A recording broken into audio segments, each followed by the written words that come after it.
Hello, welcome to Stampin' by Hannah. Today I thought I would share with you the swaps I've made for Stampin' Up regional training this year. There are 46 of them in this basket, which means I've got another 6 to make. They use the Typeset Designer Series paper and some of the cotton ribbon. These ones are Soft Sky and Marina Mist, but I've got some rich razzleberry here. So I'm going to move this basket out of the way and get started. Okay, so this is the Typeset Designer Series paper, and it's one of our speciality papers, and it's thinner than our regular DSP. You can sort of see through it.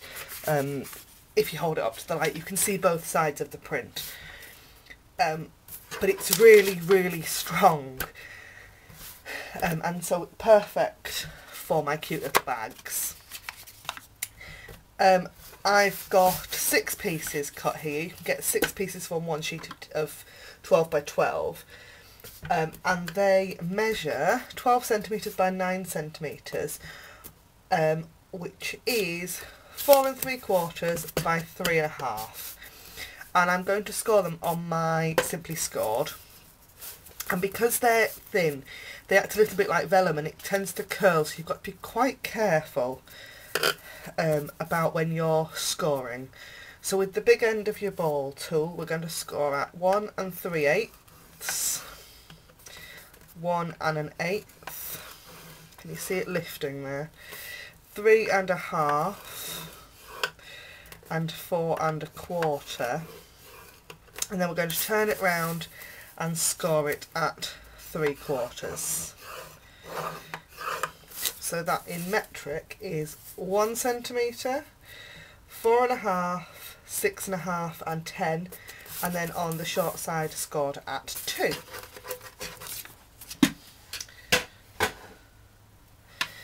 So we're going to fold.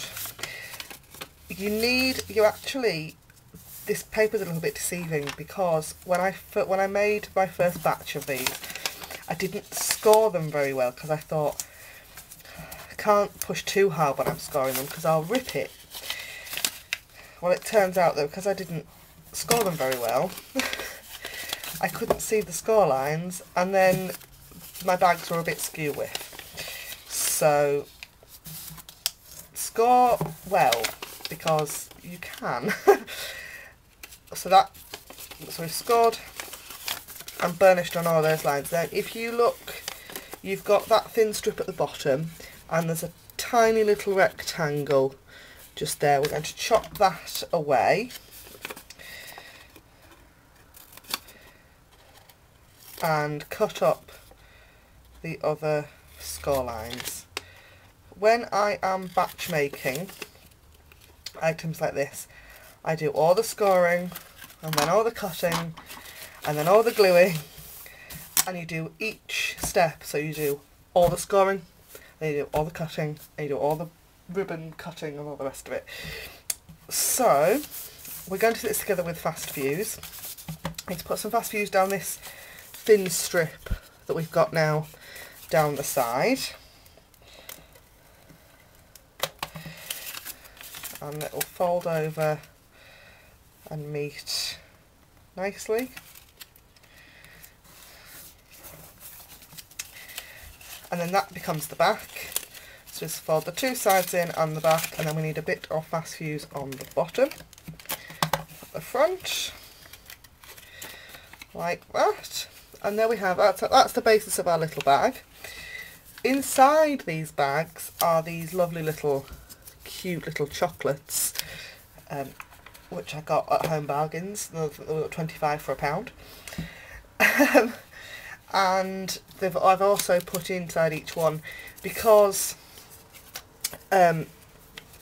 these are swaps for my fellow demonstrators. We use them as inspiration, and it's always nice to know exactly what you've used. So each one inside has also got a slip that says who I am, where my blog is, that this video can be found there, and the items that I've used. So I folded that in half, and that's gone inside there as well. normally if I'm doing card bases and things, I'll put a sticker on, but I just didn't feel like putting a sticker on the outside of this cute bag. So then pinch in the sides so that it comes together, and then I've got my 1/8 of an inch handheld punch, just like so.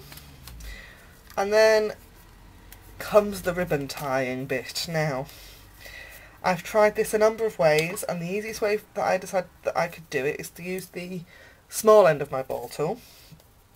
Take one end of the ribbon. You want to find the front of your bag, so there's the seam, so that's the back, which means that this side here is the front, and I'm going to go inside the bag first and poke with the small end of my ball tool, poke that ribbon through that very little hole. And get it sort of even through there. And then with the back, we're going to take this bit of ribbon and we're going to poke it through both holes. So you pinch your bag together, lift this front piece of ribbon sort of up and out of the way, and then you can poke the other end of the ribbon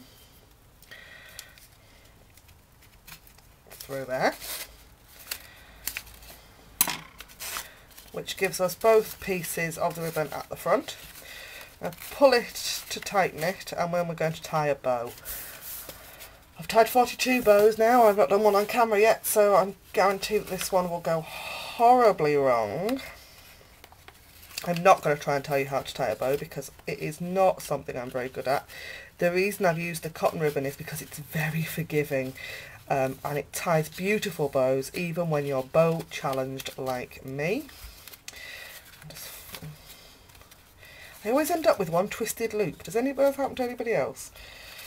I have no idea why, but it looks a bit like a bow, so I'm going with it. There we are.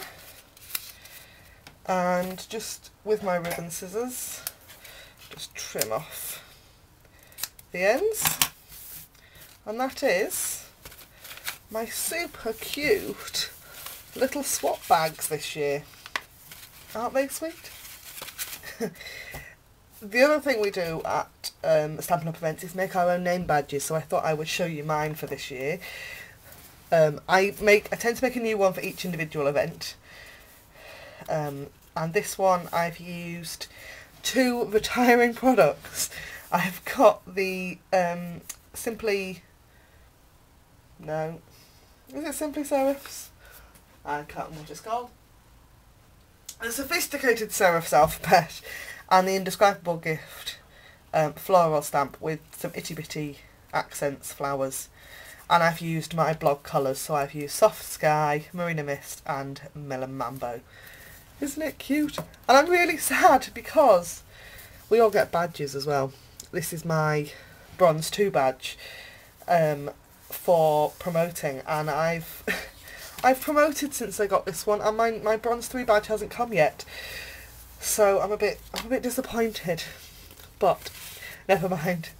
Anyway, I have been to regional training now because these will no longer be in my possession when you see this video, but I will tell you all about it on the blog next week. So thanks for watching. Thanks for listening to me ramble.